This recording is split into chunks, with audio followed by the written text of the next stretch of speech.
Hello dear students, कल हमने ठोस अवस्था का टॉपिक शुरू किया था, जिसके अंदर हमने सबसे पहले पढ़े थे कि ठोस क्या होता है, ठोस के गुणधर्म क्या होते हैं। ठोस के गुणधर्मों के बाद में हमने स्टडी किया था कि ठोस को प्रभावित करने वाले कारक, जिसके अंदर हमने टेम्परेचर और ऊष्मीय ऊर्जा को पढ़ा था। नेक्स्ट अपने पास जो टॉपिक था वो था आकर्षण बलों के आधार पर ठोस के प्रकार। इसमें आपको बताया था कि आकर्षण बलों के आधार पर ठोस के 4 प्रकार होते हैं: आयनिक ठोस, आणविक ठोस, धात्विक ठोस और सहसंयोजक ठोस। आयनिक ठोस के बारे में हमने स्टडी किया था, NaCl का एग्जाम्पल लिया था। ये चीज़ अपने पास कंप्लीट है। नेक्स्ट अपने पास जो टॉपिक आता है वो आता है आणविक ठोस। तो सेकंड जो टॉपिक है वो अपने पास आणविक ठोस। तो सबसे पहला है इसके अंदर कि आणविक ठोस होता है, उसके अवयवी कण कौन होते हैं। तो आणविक ठोस के अवयवी कण कौन होते हैं? अणु। अब अणुओं के मध्य लगने वाले आकर्षण बलों के आधार पर अपने इसको डिवाइड करेंगे। तो जो आणविक ठोस होते हैं वो आगे चल के 3 प्रकार के अंदर डिवाइड हो जाते हैं। 3 प्रकार कौन कौन से होते हैं, ध्यान से समझिए इसको। सबसे जो पहला आता है इसके अंदर वो आता है अध्रुवीय आणविक ठोस। अध्रुवीय आणविक ठोस। दूसरा जो इसके अंदर टॉपिक आता है, दूसरा जो प्रकार है वो है ध्रुवीय आणविक ठोस।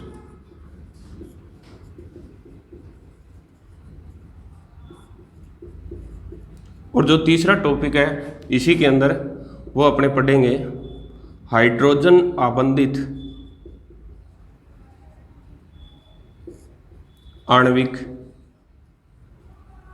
ठोस। ये 3 प्रकार होते हैं, ध्यान से समझिएगा इन तीनों को। सबसे पहले अपने पास है अध्रुवीय आणविक ठोस। एक बार थोड़ा सा देखिए, पीछे चलते हैं अपने 11th क्लास के अंदर मैंने आपको अणु 2 प्रकार के बताए थे। कौन कौन से अणु होते हैं? तो उसके अंदर देखिए मैं एग्जांपल देता हूँ आपको। एक तो H2 का और एक HCl का, उसके बाद समझेंगे अपने ध्रुवीय और अध्रुवीय को। H2 के अंदर क्या होता है कि जो दोनों हाइड्रोजन के मध्य सांजित इलेक्ट्रॉन होते हैं वो दोनों परमाणुओं के ठीक मध्य में होते हैं। जिसका कारण क्या है? जिसका कारण ये है कि यहाँ पर दोनों जो परमाणु सहसंयोजक बंध से बंधे हुए हैं उन दोनों परमाणुओं की विद्युत ऋणता समान है। विद्युत ऋणता समान होने के कारण विद्युत ऋणता की डेफिनेशन क्या होती है? सहसंयोजक बंध से बंधित इलेक्ट्रॉनों को अपनी ओर आकर्षित करने की क्षमता, विद्युत ऋणता।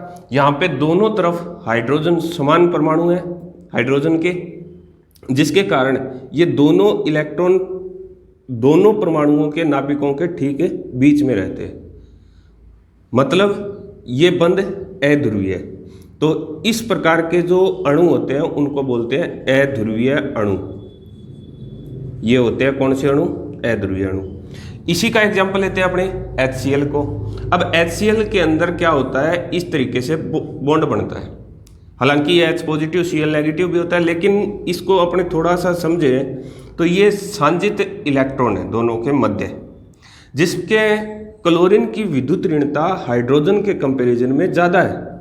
तो ये बंध के इलेक्ट्रॉन किसकी तरफ शिफ्ट हो जाएंगे? क्लोरीन की तरफ शिफ्ट हो जाएंगे, जिसकी वजह से हाइड्रोजन के ऊपर आंशिक धनावेश और क्लोरीन के ऊपर आंशिक ऋणावेश, पार्शियल पॉजिटिव हाइड्रोजन पर और पार्शियल नेगेटिव क्लोरीन पर चार्ज आ जाता है। कहने का मतलब ये जो दोनों के बीच में बॉन्ड बना हुआ है ये पोलराइज हो गया, ध्रुवित हो गया, जिसकी वजह से HCl क्या हुआ?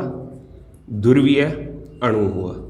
अब इस बात को आप समझ गए होंगे अच्छे से, ध्रुवीय और अध्रुवीय अणु क्या होते हैं। अब इसी चीज को मैं इसके साथ रिलेटेड करता हूं। अब इसके अंदर क्या है, दोबारा से देखिए, ध्रुवीय और अध्रुवीय आणविक ठोस को हम किस तरीके से समझेंगे। हमने उदाहरण के लिए सबसे पहले मैं उदाहरण ही लिख देता हूं। उदाहरण में हमने पढ़ा है H2, जिसके पैर में S लगा दिया, सॉलिड। अब इसके अंदर सबसे पहला जो टॉपिक है, इनके बीच में आकर्षण बल क्या होता है। आकर्षण बल कौन सा होता है? तो आकर्षण बल जो होता है वो इन अणुओं के बीच में लगने वाला जो बल है वो लंदन बल या फिर प्रकीर्णन बल होता है। लंदन बल फिज लंदन ने 11th क्लास के अंदर हमने इसको पढ़ा था। मैं थोड़ा सा एक बार दोबारा से रिपीट कर देता हूँ कि अगर अपने पास कोई भी एक उदासीन परमाणु है और इसमें कोई इलेक्ट्रॉन अपने निश्चित पथ में चक्कर लगाता हुआ यदि क्षण भर के लिए भी विचलित हो जाता है तो इलेक्ट्रॉन या तो नाभिक की तरफ चला जाएगा या नाभिक से दूर चला जाएगा, जिसके कारण इसका जो पथ है वो बदल जाता है और ये इलेक्ट्रॉन इस पथ पर चक्कर लगाने लगता है। क्षण भर के लिए होती है ये प्रोसेस, जिसके कारण उदासीन परमाणु में दो ध्रुव बन जाते हैं, जिसके ऊपर एक पार्शियल पॉजिटिव और एक पार्शियल नेगेटिव। जब इस प्रकार के अचानक ध्रुवित अणु के परमाणु के संपर्क में कोई दूसरा उदासीन परमाणु आता है तो उसका भी चक्कर लगाता हुआ इलेक्ट्रॉन प्रतिकर्षित होकर अपने पथ से विचलित हो जाता है, जिसके कारण इसमें भी क्या होता है, पोलराइजेशन होता है। अब ये दोनों परमाणु जब एक दूसरे के नजदीक आते हैं तो इनके विपरीत ध्रुवों के मध्य एक दुर्बल आकर्षण बल बन जाता है और इसी बने हुए दुर्बल आकर्षण बल को हम क्या बोलते हैं, लंदन बल या प्रकीर्णन बल या तात्क्षणिक आकर्षण बल होता है। फिज लंदन ने बताया था इसके बारे में। तो इनके बीच में अध्रुवीय जो आणविक ठोस है इनके बीच में कौन सा बल लगता है, लंदन बल या प्रकीर्णन बल लगता है। याद रखना, इस बात को समझ में आ गया होगा। अब देखो नेक्स्ट कि इनका जो गलनांक होता है वो गलनांक कितना होता है। अब आपको पता है इस चीज का कि हाइड्रोजन क्या होती है, रूम टेम्परेचर के ऊपर गैस है। अब ये गैस है, इसको मैंने किस के अंदर कन्वर्ट कर रखा है, ठोस के अंदर। कहने का मतलब इसका जो गलनांक है वो एक्चुअल में बहुत ही कम है, तो इसके गलनांक के बारे में हम क्या लिखेंगे, निम्न। तीसरी बात इनकी करते हैं अपने चालकता की।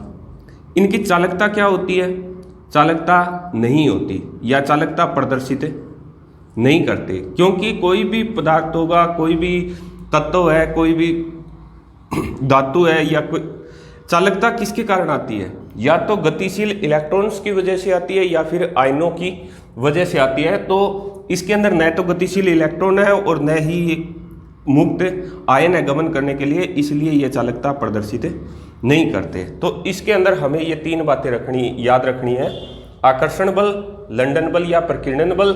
समझ गए होंगे क्या होता है, गलनांक होता है वो निम्न होता है, चालकता प्रदर्शित नहीं करते। ये तीनों बातें याद रखनी है। उदाहरण के अंदर हो जाएगा H2 हो गया, Cl2 हो गया, O2 हो गया, CO2 हो गया। ध्यान रखना इन सभी के पैर में क्या लगाना है, अपने को S लगाना है, सॉलिड लगाना है। तो ये होता है अपने पास अध्रुवीय आणविक ठोस। एक बार इसको उतार लीजिए आप, उसके बाद में अपने पढ़ेंगे ध्रुवीय आणविक ठोस को। देखिए ध्रुवीय आणविक ठोस क्या होता है, इसको उतार लो। बात करते हैं अपने ध्रुवीय आणविक ठोस की। तो सबसे पहली बात इसके अंदर हम क्या पढ़ते हैं, आकर्षण बल। ध्रुवीय आणविक ठोस के अंदर आकर्षण बल कौन सा होता है, ध्यान से समझना एक बात। जैसे मैं बात करता हूं HCl परमाणु की। अब HCl परमाणु के अंदर मैंने आपको बताया था कि हाइड्रोजन के ऊपर चार्ज कौन सा, आंशिक धनावेश, और क्लोराइड पे चार्ज आंशिक ऋणावेश। जब ऐसे ध्रुवित अणु के संपर्क में कोई दूसरा ध्रुवित अणु आता है, जैसे ये HCl हो गया, ये भी पार्शियल पॉजिटिव और ये भी पार्शियल नेगेटिव। अब दोनों अलग अलग अणुओं के मध्य जो विपरीत ध्रुव है, इनके मध्य एक आकर्षण बल बनता है इस तरीके से। इस बने हुए आकर्षण बल को, ये भी अणु ध्रुवीय है, ये भी ध्रुवीय है, तो द्विध्रुव आकर्षण बल। तो ये चीज क्लियर हो गई होगी कि ध्रुवीय आणविक ठोस के मध्य किस प्रकार का बल होता है। तो कौन सा बल होता है, द्विध्रुव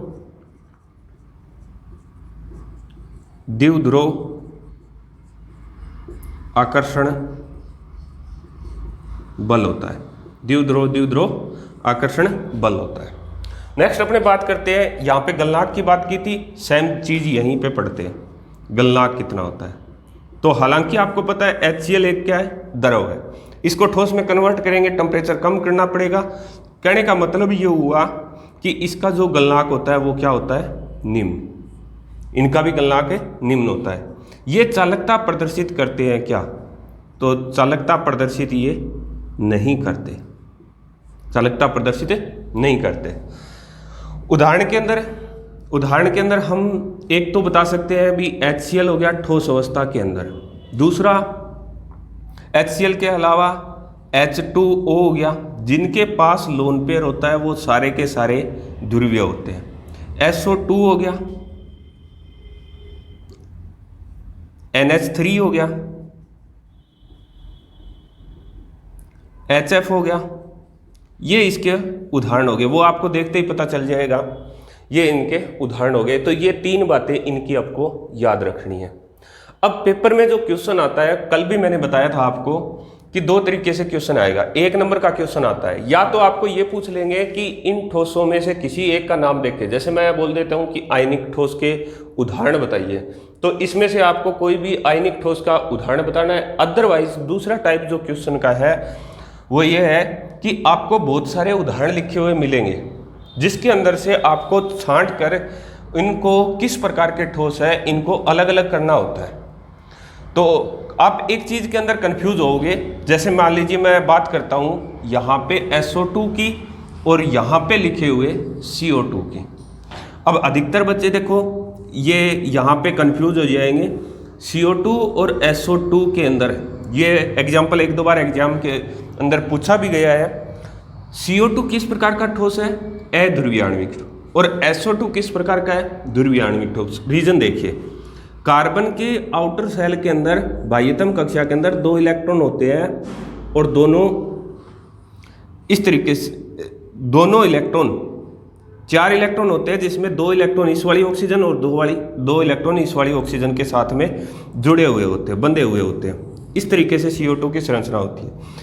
अब ऑक्सीजन की विद्युत ऋणता ज़्यादा है, तो कार्बन ऑक्सीजन बंध के इलेक्ट्रॉन जितने इस तरफ विस्थापित होंगे उतने ही विस्थापित इस तरफ भी होंगे, यानी दोनों तरफ विस्थापन क्या है, समान है, अर्थात ये क्या है, अध्रुवीय आणविक ठोस।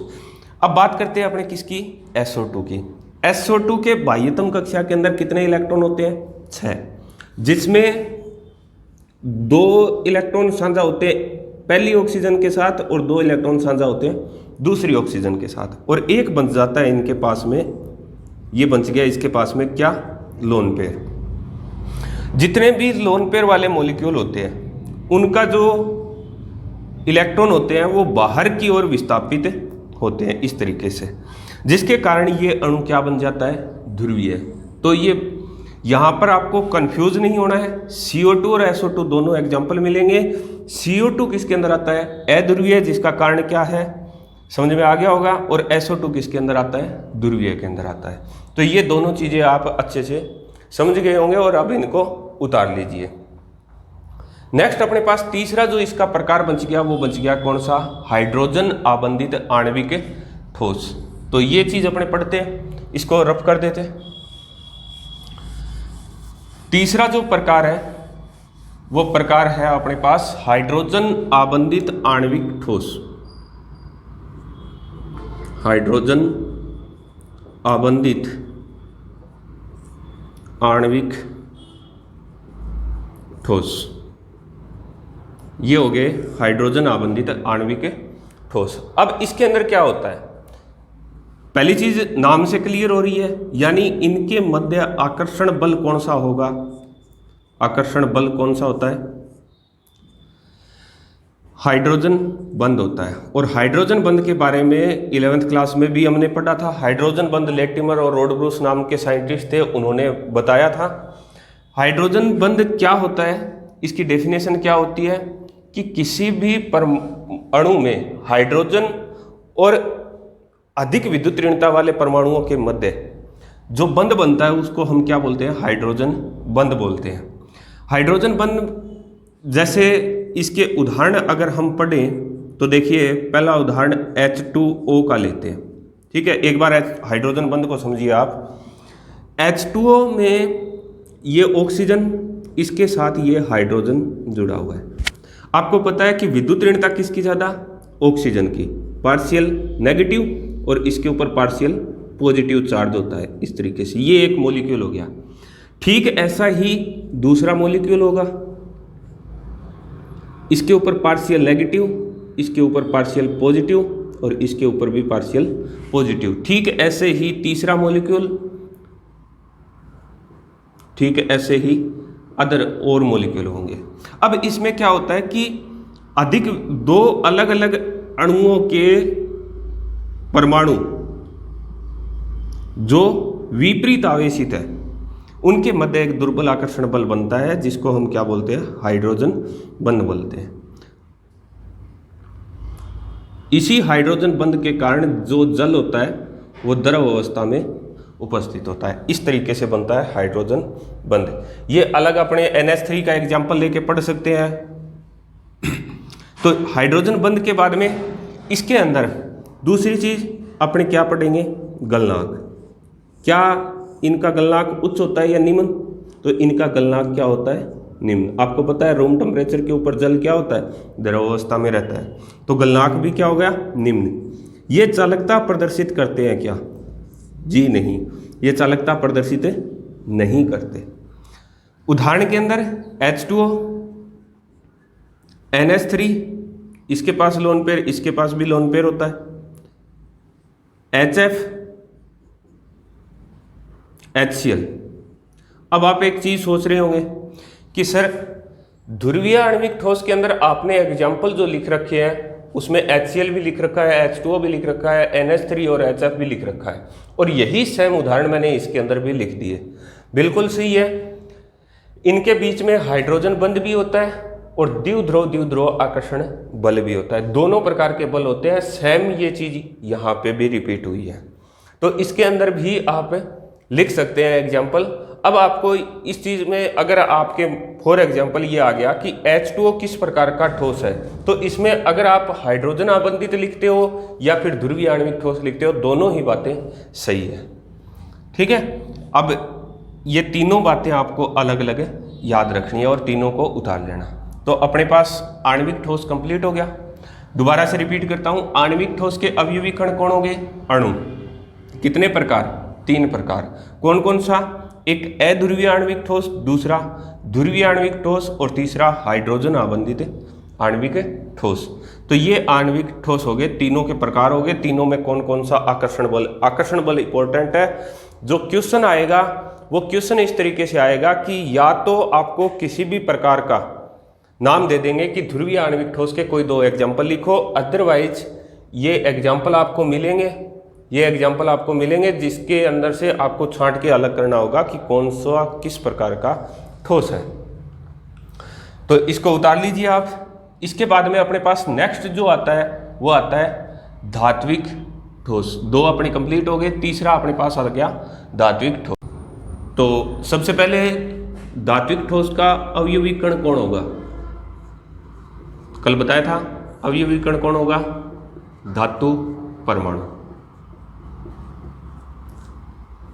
ठीक है, धातु परमाणु लिखते ही आपके दिमाग में एक चीज स्पष्ट होगी कि क्या ये चालकता प्रदर्शित करते हैं? चालकता प्रदर्शित करते हैं क्या?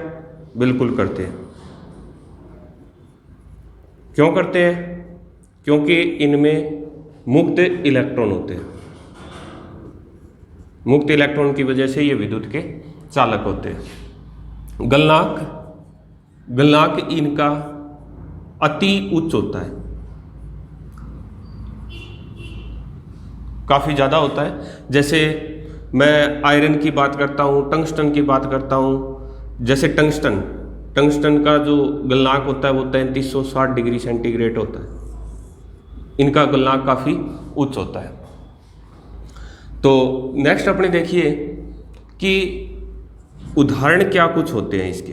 तो उदाहरण के अंदर सबसे पहले जैसे मैंने आयरन का लिख दिया, एल्यूमिनियम का लिख दिया, मैग्नीज लिख दिया, जिंक लिख दिया, कोई भी धातु परमाणु जो आवर्त सारणी के अंदर 80% तक प्रेजेंट होती है, उनमें किसी भी एक धातु परमाणु को हम लिख सकते हैं। इसमें इंपॉर्टेंट बात क्या है? इंपॉर्टेंट बात को एक समझने से पहले एक शब्द लिखता हूं मैं, कर्नेल।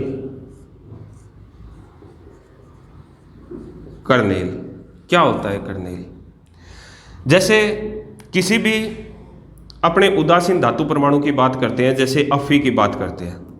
Fe के अंदर ये परमाणु हो गया, इस तरीके से कोई भी परमाणु होता है उसकी स्ट्रक्चर होती है। अब इसके अंदर इलेक्ट्रॉन विद्यमान है। फॉर एग्जांपल जैसे यहाँ पे 2 इलेक्ट्रॉन है, यहाँ पे 8 इलेक्ट्रॉन है, यहाँ पे 8 इलेक्ट्रॉन है, यहाँ पे एग्जांपल के लिए अपने मान लेते हैं 2 इलेक्ट्रॉन। इसकी आउटर सेल कौन सी है? आउटर सेल कौन सी है? जो 2 इलेक्ट्रॉन वाली है।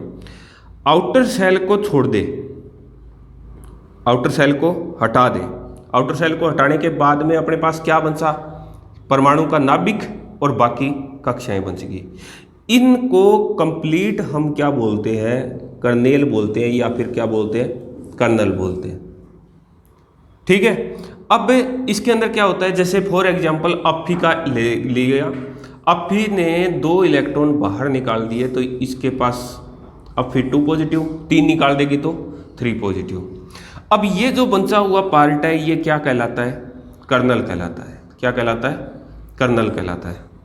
अब क्या होता है कि कोई भी धातु की प्लेट है, फॉर एग्जांपल जैसे ये धातु की प्लेट होगी, इसके अंदर ये Fe 2 पॉजिटिव है, या फिर मैं सीधा बना देता हूँ, इस चीज़ से आप क्या समझ जाओगे कि ये क्या है? किसी भी धातु परमाणु का कर्नल है। ठीक है, ये कर्नल है। और इसके जो इलेक्ट्रॉन है, श्योनजी कोश के इलेक्ट्रॉन, वो यहाँ पे सभी परमाणुओं के जो श्योनजी कोश के इलेक्ट्रॉन है वो लगातार किसी भी डायरेक्शन के अंदर मोशन कर सकते हैं, इधर उधर जा सकते हैं, कहीं भी घूम सकते हैं ये इधर उधर। एक तो इन मुक्त इलेक्ट्रॉनों के कारण ये चालकता प्रदर्शित करते हैं। दूसरी चीज, अगर एक इलेक्ट्रॉन यहाँ पे प्रेजेंट है तो ये बाह्यतम कक्षा का इलेक्ट्रॉन हो गया, और ये क्या हो गए? कर्नल हो गए। इनके मध्य एक आकर्षण बल लगता है। एक इलेक्ट्रॉन यहाँ पे उदाहरण के लिए अगर हम समझे तो एक इलेक्ट्रॉन एक से अधिक नाभिकों या कर्नल के द्वारा घेर लिया गया, जिसके कारण इनके मध्य एक मजबूत आकर्षण बल बनता है। इसी आकर्षण बल को हम क्या बोलते हैं? धात्विक बंध बोलते हैं। क्या बोलते हैं? धात्विक बंध। और इसी धात्विक बंध की वजह से इनका जो गलनांक होता है वो मैंने यहाँ पे क्या लिखा हुआ है? अति उच्च। तो इसी धात्विक बंध की वजह से गलनांक क्या होता है? अति उच्च होता है। ये चीज़ किसको रिप्रेजेंट कर रही है? जो पॉजिटिव साइन मैंने न्यूक्लियस के भांति बना रखा है, ये करती है किसको? कर्नल को या कर्नेल को रिप्रेजेंट करती है। और यहाँ पे ये जो इस तरीके से डैश डैश बनाया हुआ है, ये क्या है? ये है मुक्त इलेक्ट्रॉन्स का समुद्र। ये मुक्त इलेक्ट्रॉन हो गए। तो इस बात को ध्यान से समझिए कि धात्विक बंध क्या होता है। तो किसी उदासीन धातु परमाणु के मुक्त इलेक्ट्रॉनों के समुद्र और कर्नेल के मध्य लगने वाले आकर्षण बल को हम क्या बोलते हैं? धात्विक बंध बोलते हैं। और इसी धात्विक बंध की वजह से इनका गलनांक अति उच्च होता है, और इन मुक्त इलेक्ट्रॉन्स की वजह से ये चालकता प्रदर्शित करते हैं। तो इसके अंदर आपको एक तो डेफिनेशन याद रखनी है, किसकी? कर्नेल की। मैं दोबारा से रिपीट कर देता हूं, आप लिख लेना कि किसी भी उदासीन धातु परमाणु है उसकी श्योनजी कोश के इलेक्ट्रॉनों को या बाह्यतम कोश के इलेक्ट्रॉनों को छोड़कर नाभिक सहित परमाणु का जो शेष भाग बचता है, उसी शेष भाग को हम क्या कहते हैं? कर्नल बोलते हैं। इसके अलावा आपको धात्विक बंध की डेफिनेशन याद रखनी है, जिसके अंदर क्या चीज लिखोगे? इसके डेफिनेशन को किस तरीके से परिभाषित करोगे आप? तो इसके लिखेंगे अपने कि मुक्त इलेक्ट्रॉनों के समुद्र और कर्नल के मध्य लगने वाले आकर्षण बल को हम क्या बोलते हैं? धात्विक बंध बोलते हैं। तो धात्विक ठोस के अंदर ये 3 बातें आपको ध्यान रखनी है: चालकता, गलनांक, अवयवीकरण। इसके अलावा आपको एक कर्नल की डेफिनेशन, एक धात्विक बंध की डेफिनेशन, ये चीज़ें आपको आनी चाहिए। तो ये होता है अपने पास धात्विक ठोस। इसको राइट डाउन कीजिए। नेक्स्ट 3 अपने पास कंप्लीट हो गए। नेक्स्ट अपने पढ़ेंगे सहसंयोजक ठोस पढ़ेंगे।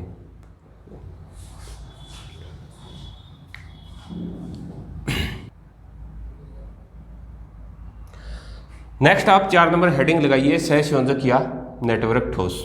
सबसे पहले सहसंयोजक या नेटवर्क ठोस क्या होता है, तो सहसंयोजक इसको समझने से पहले अपने इनके अवयवी कण समझते हैं। तो इनके जो अवयवी कण होते हैं वो क्या होते हैं, अधातु परमाणु होते हैं। क्यों होते हैं अधातु परमाणु? इसलिए होते हैं क्योंकि जो सहसंयोजक बंध होता है वो इलेक्ट्रॉनों के साझे द्वारा बनता है, और इलेक्ट्रॉनों का साझा किसके मध्य होता है, इलेक्ट्रॉनों का साझा अधातु परमाणुओं के मध्य होता है। तो अधातु परमाणुओं के मध्य होता है। दूसरी बात, ये चालकता प्रदर्शित करते हैं क्या, तो ये चालकता प्रदर्शित नहीं करते। रीजन क्या है, नाम से स्पष्ट हो गया, अधातु परमाणु के मध्य इलेक्ट्रॉन का साझा होता है और साझित इलेक्ट्रॉन मुक्त गमन नहीं कर सकते, जिसकी वजह से ये चालकता प्रदर्शित नहीं करते। अथवा आपने बोल सकते हैं कि इसके अंदर मुक्त आयन नहीं होते गमन करने के लिए, तो ये चालकता प्रदर्शित नहीं करते। गलनांक इनका कितना होता है, गलनांक होता है इनका उच्च होता है, काफ़ी ज़्यादा होता है। इसके उदाहरण कौन कौन से होते हैं, तो उदाहरण के अंदर अपने एक जैसे हीरा हो गया, ग्रेफाइट हो गया, इसके अलावा सिलिकॉन कार्बाइड हो गया। इस तरीके के अपने एग्जाम्पल यहाँ पे दे सकते हैं, हीरा, ग्रेफाइट, सिलिकॉन कार्बाइड, इसके अलावा एल्यूमिनियम नाइट्राइड। इस तरीके के जो ठोस होते हैं वो इसके अंदर आते हैं। मुख्यतः यहाँ पे क्या चीज़ आती है, हीरा। ये चीज़ ध्यान से समझना, हीरे के अंदर क्या होता है कि एक कार्बन जो है, हीरा कार्बन का एक अपरूप है, ग्रेफाइट है, फुलेरिन है, ये कार्बन के अपरूप होते हैं। हीरे की जो स्ट्रक्चर होती है उसके अंदर एक कार्बन अन्य 4 कार्बनों से घिरा रहता है, यानी इसके अंदर कार्बन का संकरण कौन सा होता है, कार्बन का संकरण होता है sp3। अगर आपको इसकी स्ट्रक्चर बनानी है तो वो इस तरीके से आप बना सकते हो।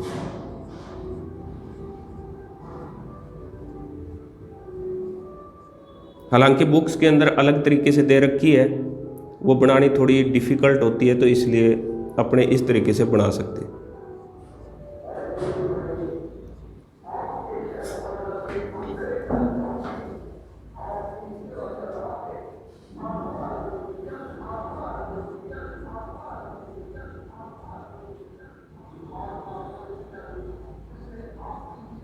इस तरीके से आप बना सकते हो इसकी स्ट्रक्चर को।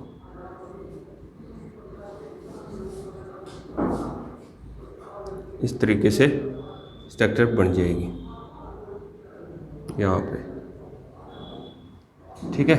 इसको ऐसे बना लेना। इसके अंदर ये 3D के अंदर स्ट्रक्चर होती है, तो एक कार्बन को हम इस तरीके से इसकी बैक साइड को इस तरीके से बता सकते हैं।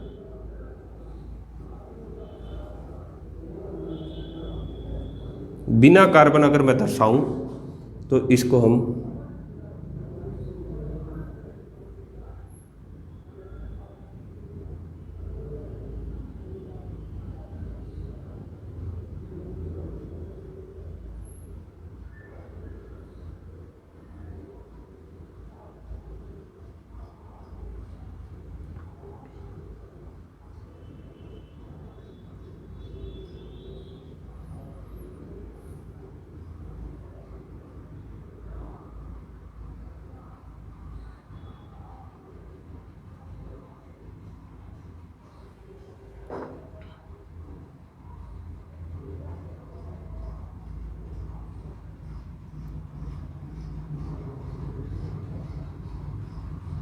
इस तरीके से अपने स्ट्रक्चर को बना सकते हैं। ये बना लेना कंप्लीट।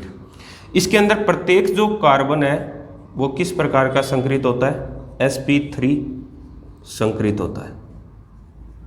अब देखिए एक कार्बन है वो 4 अन्य कार्बन से घिरा हुआ है, 1 2 3 और एक इसके बैक साइड 4। अब कार्बन के बाह्यतम कोश में जो 4 इलेक्ट्रॉन होते हैं वो अन्य 4 कार्बन के साथ सहसंयोजक बंध से बंधे हुए हैं, अर्थात यहाँ पर कोई भी गति करने के लिए मुक्त इलेक्ट्रॉन नहीं है, जिसकी वजह से ये विद्युत चालकता प्रदर्शित नहीं करता। अब इसी बात को हम लेके चलते हैं ग्रेफाइट के अंदर, और ग्रेफाइट जो है वो इस बात का अपवाद है। ये अपवाद है, और अपवाद किसके अंदर? अपवाद है चालकता में। ये चालकता प्रदर्शित करता है। देखिए यहाँ पे मैंने लिखा है कि ये चालकता प्रदर्शित नहीं करता, लेकिन अपवाद स्वरूप जो ग्रेफाइट है वो चालकता प्रदर्शित करता है। इसका रीजन क्या होता है? इसका रीजन पहला तो हम ये बताएंगे कि इसमें जो प्रत्येक कार्बन है वो sp2 संकरित होता है, sp2 संकरित होता है। इसके अलावा जो ग्रेफाइट की संरचना होती है वो परतीय व्यवस्था होती है। परतीय व्यवस्था कैसे? आप इसको इस तरीके से बना सकते हो, ध्यान से देखना और इसको बनाना, अपनी फेयर कॉपी में भी बनाना।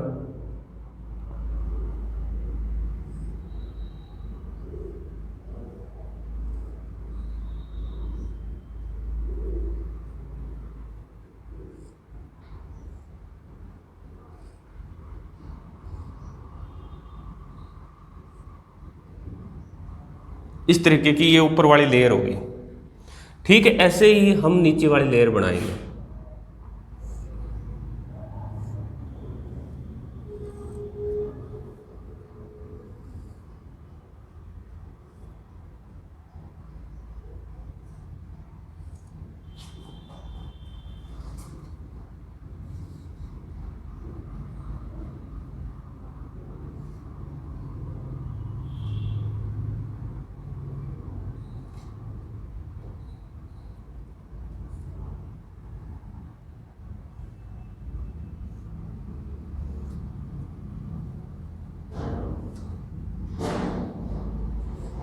इस तरीके से ये दोनों लेयर अपने पास बन गई। अब इसमें क्या होता है कि प्रत्येक कार्बन, जैसे इस वाले कार्बन की मैं बात करूं तो ये किस प्रकार का कार्बन है? sp2 संकरित कार्बन है, ठीक है। अब इसमें कार्बन के पास जो 4 इलेक्ट्रॉन होते हैं वो चारों इलेक्ट्रॉन में से 3 इलेक्ट्रॉन सहसंयोजक बंध से बंधे हुए हैं, जबकि जो चौथा इलेक्ट्रॉन है वो इन परतों के बीच में गतिशील होता है। जैसे ये वाला जो इलेक्ट्रॉन होता है वो यहाँ पे इस लेयर के साथ गतिशील है, ठीक है। ऐसे ही ये जो लेयर है इसका जो एक कार्बन है वो यहाँ पे गतिशील होगा, इसका यहाँ पर गतिशील होता है। इस तरीके से ये इलेक्ट्रॉन होते हैं वो ग्रेफाइट की संरचना के अंदर 2 परतों के मध्य लगातार गमन करते रहते हैं, और इसी गमन के कारण ग्रेफाइट होता है वो विद्युत का सुचालक होता है। इस तरीके की व्यवस्था होती है इसमें। ये मुक्त इलेक्ट्रॉन जो गमन करने वाले हैं, ये परतीय व्यवस्था होती है। ये अलग परत होगी, ये अलग परत होगी। प्रत्येक कार्बन का चौथा इलेक्ट्रॉन दोनों परतों के मध्य क्या होता है? गतिशील होता है, जिसके कारण ये विद्युत का सुचालक होता है। तो सहसंयोजक या नेटवर्क ठोस के अंदर आप क्या कुछ लिखोगे कि इसका अवयवी कण कौन होता है? अधातु परमाणु। अधातु परमाणु सांजित इलेक्ट्रॉनों का साझा करते हैं, जिनके मध्य सहसंयोजक बंध होता है, अर्थात ये सहसंयोजक ठोस होते हैं। चालकता प्रदर्शित नहीं करता, हालांकि ग्रेफाइट इसका क्या है? अपवाद है। और अपवाद के अंदर क्या बताओगे कि ग्रेफाइट की जो संरचना होती है वो उसमें परतीय व्यवस्था होती है। एक कार्बन sp2 संकरित होता है, अर्थात 3 इलेक्ट्रॉन सहसंयोजक बंध से बंधे होते हैं। चौथा इलेक्ट्रॉन दोनों परतों के मध्य गतिशील होता है, जिसके कारण ये विद्युत का क्या होता है? चालन करता है। इसके अलावा इनका गलनांक होता है वो अति उच्च होता है। सहसंयोजक बंध काफ़ी मजबूत होते हैं, जिसकी वजह से इनका जो गलनांक होता है वो अति उच्च होता है। और ये इनके एग्जाम्पल हो गए। याद रखना, हीरा sp3 संकरित कार्बन होता है और ग्रेफाइट के अंदर sp2 संकरित कार्बन होता है। तो हमने यहाँ पे एक टॉपिक है वो कंप्लीट कर लिया। कौन सा? कि आकर्षण बलों के आधार पर ठोस के कौन कौन से प्रकार होते हैं। तो पहला आयनिक ठोस, आणविक ठोस, धात्विक ठोस और सहसंयोजक ठोस, सभी के बारे में हमने डिस्कस यहाँ पे कर लिया। अब देखेंगे अपने नेक्स्ट क्लास के अंदर एक जो और प्रकार आता है वो हम पढ़ेंगे, जिसके अंदर क्रिस्टलीय और अक्रिस्टलीय ठोसों को पढ़ेंगे। तो आप यहाँ तक अपना राइट डाउन कीजिए, नोट्स बना लीजिए, वो हम नेक्स्ट वीडियो के अंदर, नेक्स्ट क्लास के अंदर पढ़ेंगे। Thank you.